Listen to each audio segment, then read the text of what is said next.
Hi guys, কি অবস্থা সবার? এইবার ঈদ উল ফিতরটা কিন্তু আমরা রাজশাহীতে সেলিব্রেশন করছিলাম। তো সেই নিয়ে থাকছে আজকের ব্লগ। আর কে কে কোথায় থেকে আমার ব্লগটা দেখতেছেন অবশ্যই কিন্তু কমেন্ট করে জানাবেন। বিশেষ করে রাজশাহী থেকে কারা কারা দেখতেছেন সেটা কিন্তু আরও আগেই জানাবেন। বরাবরের মতো ঈদের দিনটা শুরুই হয়েছে 2 রকমের সেমাই খেয়ে। আর কেউ ভাইবেন না যে আমি একাই 2 বাটি খাইছি। আমি কিন্তু 3-4 চামচের বেশি খাইতেই পারি না মিষ্টি আইটেম। তারপর ঈদের দিন আর কি যা হয় সবার বাসাতেই আর কি রোস্ট, পোলাও, গরুর মাংস থেকে শুরু করে মাছের আইটেম কোনো কিছুরই অভাব থাকে না। তো আমার আম্মু ঠিক সেই রকমই সব রকমের আইটেমস বানাইছে। বাট তার চেয়েও বড় কথা, আমার যত আইটেমই থাকুক সবার আগে রোস্ট আর মানে গরুর মাংসটাই আগে নিতে হবে। কারণ রোস্টটা আমার সবচেয়ে বেশি পছন্দ। আর রোস্টের পর যেই খাবারটার কথা আসে সেটা হচ্ছে বিফ। বিফ তো মাস্ট থাকতেই হবে আমার খাবার আইটেমে, মানে পছন্দের তালিকায় আর কি। অ্যাজ এবার ঈদটা সামারের আগ দিয়েই হয়েছে, বাট প্রচুর গরম পড়ছিল। কাজ রাজশাহীতে তো সবসময়ই গরম থাকে। আর গরমের দিন আমি তো ভাবছিলাম যে এবার আমার ঈদের মেইন ড্রেসটা ঈদের দিন পরতেই পারবো না। লাকিলি মানে বিকালের পর একটু একটু ঠান্ডা, মানে ঠান্ডা বলতেও একটু গ্লুমি ওয়েদার ছিল, তো ভাবলাম পরেই ফেলি। তো এই তো ঈদের ড্রেস আর জুয়েলারি কমনই ছিল, জাস্ট কানের দুলটা হচ্ছে একটু গর্জিয়াস থিমে রাখছিলাম। আর তার সাথে হচ্ছে ব্যাগটা আড়ঙের ছিল।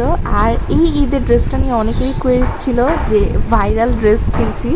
হ্যাঁ, ভাইরাল ড্রেসই কিনছি, বাট আমি ভাবছিলাম যতটুকু মানে কমন হবে তার চেয়ে খুব কমই কমন হয়েছে। আমি আমার চোখে কাউকেই পরতে দেখি নাই, অনলাইনে দেখছি 2-1জনকে, বাট তেমন কাউকে পরতেই দেখি নাই ড্রেসটা। সো দ্যাট একটু ভাল লাগতেছিল যে না, যাই হোক যতটা কমন ভাবছিলাম অতটা কমন হয় নাই। জুয়েলারি বলতে তেমন কিছুই পরি নাই, জাস্ট কানের দুলটা একটু গর্জিয়াস রাখছিলাম।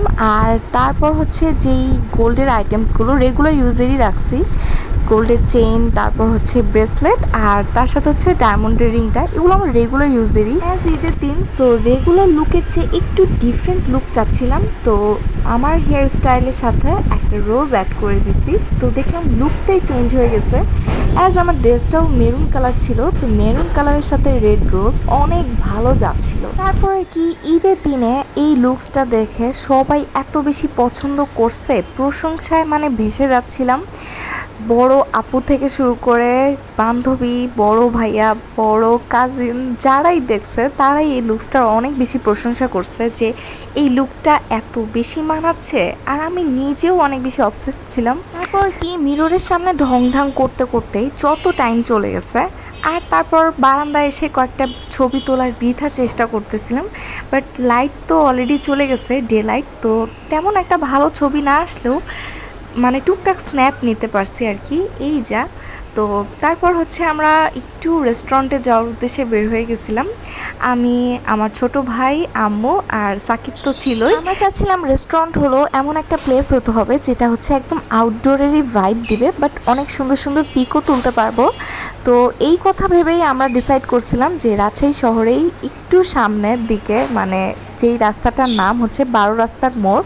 তো এই 12 রাস্তার মোড়ে এখানে হিউজ রেস্টুরেন্ট আছে, তো তার মধ্যেই একটা হচ্ছে সেক্টর 7, যেইটা মানে কি বলবো, আউটডোরে যেমন ডেকোরেটেড, ভিতরেও ইন্টেরিয়রটা এত পরিমাণ সুন্দর ছিল যেটা একদম বলার বাইরে। মানে বাইরে তো দেখলেনি, যতটুকু আমি দেখাইলাম কি পরিমাণ লাইটিং, আর প্রত্যেকটা টেবিলই বুকড ছিল।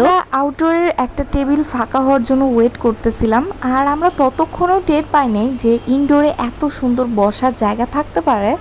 তো আমরা হচ্ছে ওয়েট করতে করতে কিছু ছবি তুলে ফেলতেছিলাম, কিছু রিলস বানাইতেছিলাম। আর এই দোলনাটা এত এত সুন্দর ছিল যে আমরা পিক উঠায়া শেষ করতে পারতেছিলাম না। এই তো তারপর আম্মুর সাথে কিছু টুকটাক ক্লিপ নিলাম, ভিডিও ক্লিপ। আর আম্মুকেও মাশাল্লাহ অনেক অনেক সুন্দর লাগতেছে। হচ্ছে রেস্টুরেন্টের ইনডোরের ইন্টেরিয়র এত এত এত বেশি ফটোজেনিক, যেটা আপনারা দেখলেই বুঝতে পারতেছেন।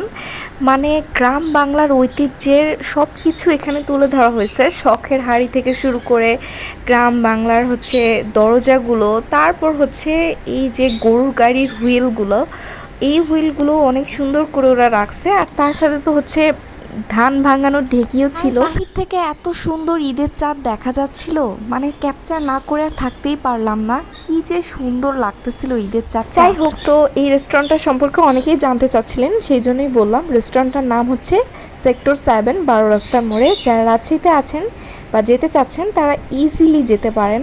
আর তারপর আসি খাবারের ব্যাপারে। আমরা লাঞ্চে অনেক কিছু খেয়ে ফেলছি, মানে পোলা মাংস খেয়ে আমাদের পেটে একদমই জায়গা ছিল না।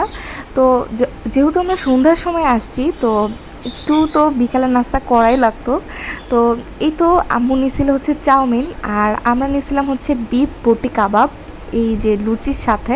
তো আমরা ফার্স্টে ভাবছিলাম লুচিগুলো হয়তো ছোট ছোট হবে, বা যেটা হচ্ছে রেগুলার সাইজও ওরকমই হবে, but I couldn't imagine before যে এত বড় বড় লুচি দিবে ওরা। মানে এত বড় বড় লুচি আমি এর আগে কোথাও পাই নাই। মানে মানে একটা পরোটার, মানে বিগ সাইজের পরোটাকেও হার মানায় ফেলবে এই লুচিটার সাইজ। আর ওদের প্রত্যেকটা খাবারের কোয়ান্টিটিও এত এত বেশি বেশি ছিল, যেটা কি বলার বাইরে। আর ওদের সিগনেচার আইটেমের মধ্যে ছিল বিফ বটি কাবাব, যেটা মানে এই সবুজ চাটনিটার সাথে অনেক ভালো যাচ্ছিল।